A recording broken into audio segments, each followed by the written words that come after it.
Let's see this problem. What do you mean by soft and hard magnetic materials? Give two examples of each. तो students, hard magnetic material और soft magnetic materials का क्या मतलब होता है? तो आप जानते हो कि जो जितने भी मटेरियल्स हैं उनके पास कुछ मैग्नेटिक प्रॉपर्टीज होती है। मैग्नेटिक मटेरियल्स के पास कुछ मैग्नेटिक प्रॉपर्टीज होती है, कुछ पैरामैग्नेटिक होती है, कुछ डायमैग्नेटिक होती है, कुछ फेरोमैग्नेटिक होती है। अब किसी भी मैग्नेटिक मटेरियल को अगर हम किसी मैग्नेटिक फील्ड में रख दें तो वो मैग्नेटाइज हो जाती है। आपको पता है कि वो मैग्नेटाइज हो जाती है। अब वो मैग्नेटाइज हो रही है तो इस बात पे डिपेंड, उसकी प्रॉपर्टी पे डिपेंड करता है कि वो कितना ज्यादा मैग्नेटाइज हो रही है और कितना कम मैग्नेटाइज हो रही है। दूसरी बात, एक बार मैग्नेटाइज करने के बाद उसको डीमैग्नेटाइज भी किया जा सकता है। अब यहां पे आती है दूसरी प्रॉपर्टी। अगर हम एक बार मैग्नेटाइज करने के बाद उस सब्सटेंस को इजीली डीमैग्नेटाइज कर पाते हैं तो वैसे सब्सटेंस को हम क्या बोलते हैं? Soft magnetic material. अगर हमने एक बार मैग्नेटाइज किया और उसके बाद उसको डीमैग्नेटाइज करना बहुत डिफिकल्ट है तो वैसे मटेरियल को हम क्या बोलते हैं? हार्ड मैग्नेटिक मटेरियल बोलते हैं, है ना? तो इन शॉर्ट हम क्या कह सकते हैं? Those magnetic material which are easy to magnetize and demagnetize are called soft magnetic material, and those magnetic material which are difficult to magnetize and demagnetize are called hard magnetic material, है ना? तो वैसे magnetic materials जिन्हें magnetise करना और demagnetise करना दोनों ही आसान है तो उनको हम क्या बोलेंगे? Soft magnetic material. और ऐसे मैग्नेटिक मटेरियल जिनको मैग्नेटाइज और डीमैग्नेटाइज करना दोनों ही डिफिकल्ट है उनको हम हार्ड मैग्नेटिक मटेरियल बोलेंगे, है ना? चलिए सबसे पहले लिखते हैं soft magnetic material.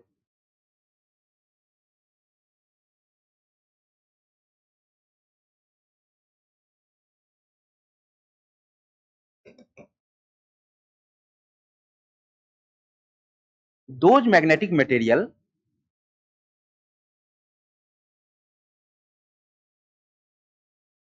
Those magnetic material which are easy to magnetize and demagnetize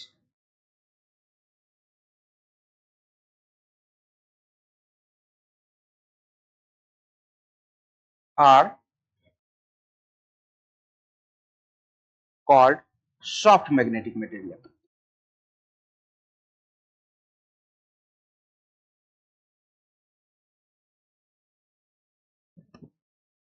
अब इसको क्यों इजीली मैग्नेटाइज और डीमैग्नेटाइज किया जा सकता है? तो इनकी कुछ प्रॉपर्टीज होती है।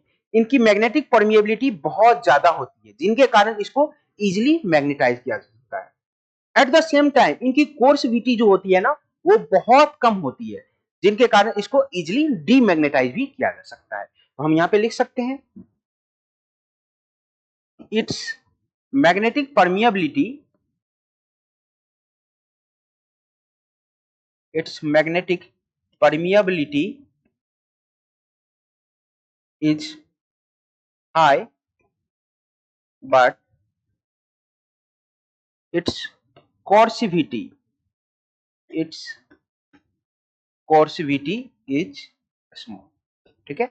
अगर हम बच्चों एग्जाम्पल की बात करें, सॉफ्ट मैग्नेटिक मटेरियल की एग्जाम्पल की बात करें तो एक सिलिकॉन सीट स्टील होता है। एक सिलिकॉन सीट स्टील होता है। ये क्या होता है? ये सिलिकॉन और आयरन का एक एलॉय है, सिलिकॉन सीट स्टील। ये क्या होता है? सॉफ्ट मैग्नेटिक मटेरियल होता है। इनके अलावे हम एक सॉफ्ट आयरन यानी कच्चा लोहा का भी इस्तेमाल करते हैं सॉफ्ट मैग्नेटिक मटेरियल की तरह। तो ये दो एग्जांपल्स हैं किसके? सॉफ्ट मैग्नेटिक मटेरियल के। चलिए अब बात कर लेते हैं किसकी? हम हार्ड मैग्नेटिक मटेरियल। चलिए लिखते हैं यहाँ पे hard magnetic materials. Hard magnetic materials तो ये क्या होते हैं? Those magnetic materials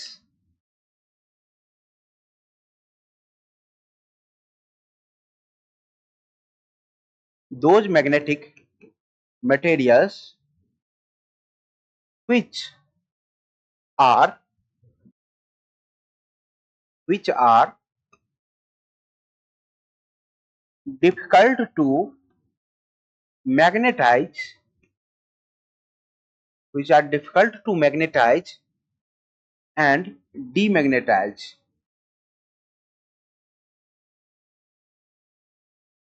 which are difficult to magnetize and demagnetize, are called hard magnetic material,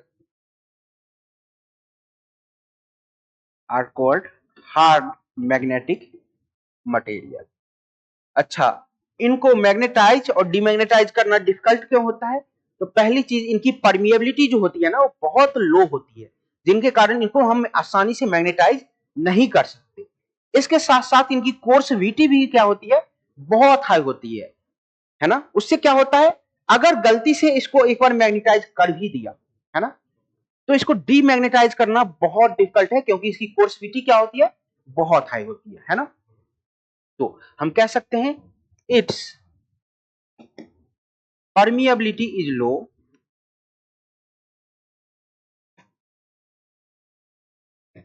its permeability is low, but its coercivity is high, इसकी कोर्सिविटी जो होती है वो हाई होती है। अब अगर हम एग्जाम्पल की बात करें, तो एग्जाम्पल में हम बोल सकते हैं एल्युमिनियम निकेल कोबाल्ट एलॉय। दूसरे एग्जाम्पल की बात करें तो ferrous chromium cobalt alloy. These two are the examples of hard magnetic materials. Okay. So concepts used, we can write hard and soft magnetic materials. ठीक है, properties of hard and soft magnetic materials.